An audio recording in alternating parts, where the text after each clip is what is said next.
Assalamualaikum warahmatullahi wabarakatuh dan salam sejahtera. Jadi basically hari ini kita akan cuba untuk memahami mengenai 3 hukum Kepler inilah. So ni ada 3 hukum Keplernya.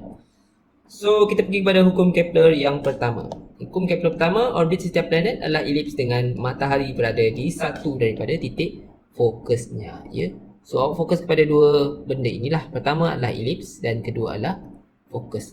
Okey, so ini dia akan menceritakan tentang planet lah. So kita akan tengok simulasi untuk planet. So ini adalah simulasi yang anda boleh dapat dekat O-Physics, Interactive Physics Simulations. So nanti saya akan sertakan link di bawah. Okey, so ini basically adalah bentuk orbit bagi bumi lah, mengelilingi matahari. Yang warna biru ni adalah bumi, manakala yang warna kuning ni adalah obviously matahari lah. Okey, so nanti kita boleh manipulate everything kat sini. So jadi maksudnya, so ini adalah yang telah dinyatakan oleh hukum Kepler pertama lah. So ini adalah orbit bumi mengelilingi matahari. Bumi itu adalah salah satu planet yang mengelilingi matahari lah. So dia punya gerakan itu dia bukan membulat lah sebenarnya. Dia punya gerakan itu adalah sebenarnya dalam satu gerakan elips, berbentuk elips. Dan gerakan berbentuk elips ni, kalau dia bentuk elips ni, dia akan mempunyai fokus. Fokus ni bukan berada di tengah, dia bukan berada di tengah, dia berada di bahagian hujung sedikit ni. Okey. Nanti awak carilah tentang fokus. Mana fokus elips? Macam mana mencari fokus elips cuma yang pasti dia punya, bila dia memutarkan bumi berputar mengelilingi matahari ni, matahari tu tidak berada di bahagian tengah lah gerakan dia, tetapi sebenarnya dia berada di salah satu titik fokus ini. So settle yang pertama, senang saja hukum yang pertama. Okey, yang sakitnya adalah hukum yang kedua inilah. So kita baca dahulu hukum yang kedua. So hukum yang kedua menyatakan bahawa garis yang menyambung planet dengan matahari, bukan matahari itu matahari, garis yang menyambungkan planet dengan matahari akan mencakupi luas yang sama dalam selang masa yang sama apabila planet bergerak dalam orbitnya. So ini akan mengatakan lebih kepada gerakan lah. Okey, so kita tengok kepada garis menyambung planet dengan matahari terlebih dahulu. So kalau kita tengok garis menyambung planet dengan matahari dahulu kita akan buat, kemudian kita tengok apa luas yang dicakupi dan apa dia punya masa. Okey, now kita tengok kepada simulasi ini lagi. So ini adalah garis yang menyambungkan planet lah, planet dengan matahari, ya. So ini adalah dia punya garis itu. So bila dia bergerak, garis itu dia akan membuat dia akan mencakupi satu luas. Okey, saya akan run benda ni supaya dia boleh berjalan. Saya akan pause di situ. Okey. So, maksudnya bila dia bergerak tadi, dia akan mencakupi luas ini. Yang warna hitam ni adalah dia punya luas lah. Dia tunjukkan di sini dia punya luas di situ. So, garis ini tadilah dia mencakupi luas. Kita panggil luas ini sebagai luas A1 lah contohnya. Okey. So, bila kita run lagi, so ini adalah luas yang kedua. Okey. Ini kita ada A1. Contohlah A1 ini dia mengambil masa, contoh ini adalah bumi mengelilingi matahari tadi. Dia mengambil masa 60 hari contoh. 60 hari bergerak daripada point A ke point B. Okay. Saya print screen dahulu. Kemudian saya akan bawa ke saya punya ini board. Okey, saya paste di situ dahulu Okey, lepas tu saya zoom out. Okey, katakan ini tadi adalah A1 dan ini mengambil masa 60 hari untuk bergerak. So basically sebenarnya program itu dia buat luas ini walaupun tak nampak dia sama, sebenarnya kalau ini kita katakan A2 A1 itu dia akan sama dengan A2. A1 sama dengan A2. Okey.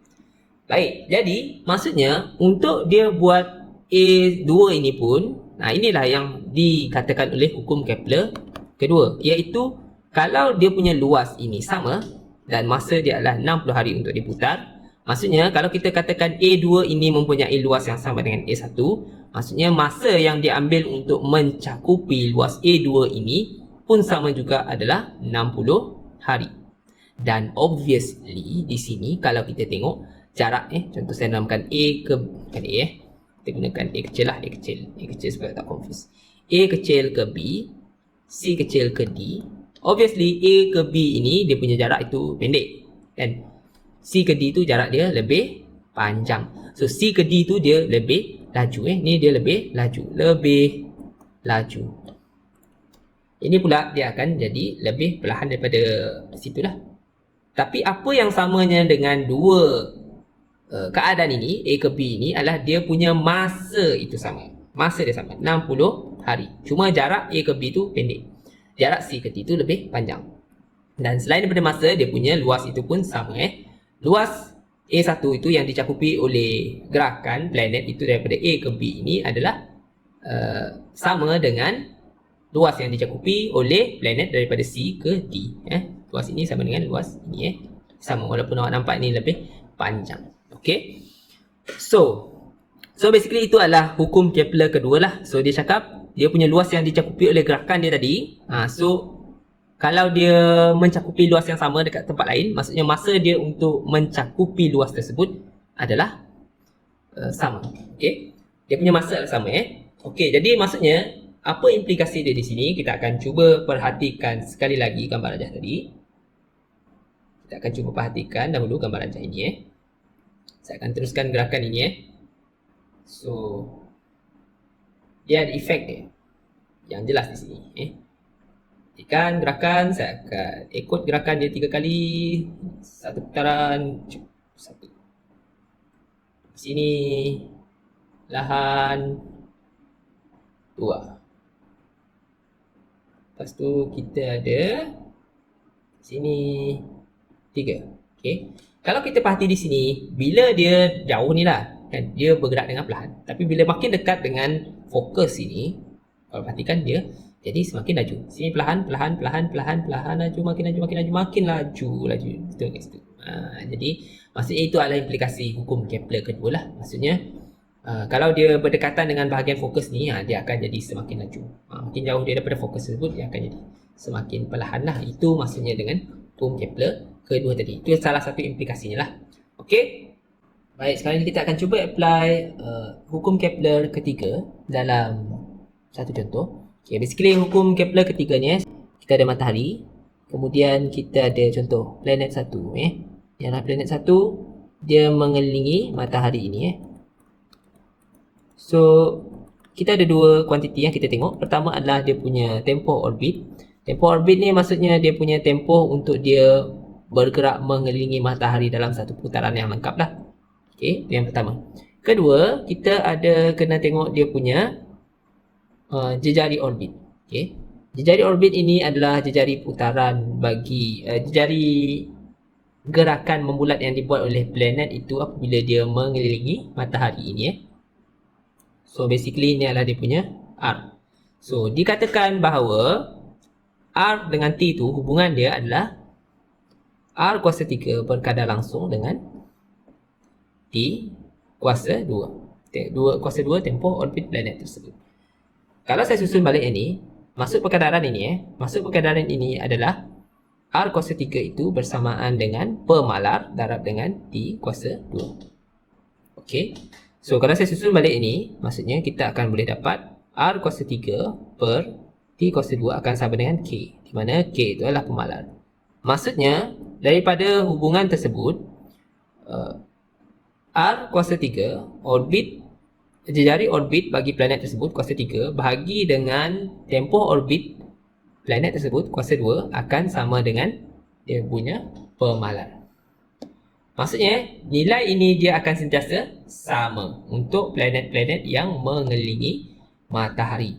Okey, bagi contoh kita ada planet lain Planet lain pun ada juga, satu lagi planet lebih jauh sikit daripada ni. So ini adalah planet yang kedua mengelilingi matahari.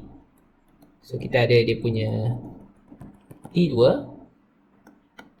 lah, saya tulis sebagai T2. Ini adalah tempoh dia mengorbit dengan lengkap bagi matahari ini.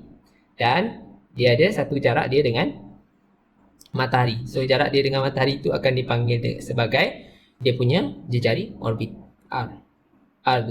Okay. Pun sama juga R2 itu akan sama dengan pemalar tersebut dan sama dengan R kuasa 3 per T kuasa 2. So R kedua kuasa 3 bahagi dengan T2 kuasa 3 itu akan sama dengan nilai yang kita dapat melalui planet yang pertama ini tadilah. Okay. Dia punya nilai itu adalah pemalar. So kita boleh hubungkanlah di antara objek-objek yang mengelilingi matahari tersebut dengan menggunakan formula inilah R kuasa 3 per T kuasa 2. Sekarang kita nak jawab soalan inilah. Soalan ini sebenarnya yang saya fikirkan untuk jawab. So, sekarang ni basically, berapakah ketinggian sebuah satelit jika satelit itu dikehendaki mengorbit bumi dalam tempoh 24 jam? Kita diberi dengan tempoh orbit bulan dan juga jari orbit bulan. Seperti kita tahu, bulan ini dia mengelilingi bumi. Ya. Tentu kita ada bumi, ini adalah bumi, dan kemudian kita ada bulan. Okay. Bulan ni basically, dia mengelilingi bumi. Ya. Okay. So, ni adalah orbit bagi bulan. So, untuk bulan ni kita tahulah jari orbit bulan tersebut adalah ini bersamaan dengan 3.83. Dia dah bagi sini 10 kuasa 8 meter. Dan tempoh orbit bulan mengelilingi bumi ini bersamaan dengan 27.3 hari. Saya padam ini dahulu. Ada kaitan? Sekejap ya, saya padam dahulu.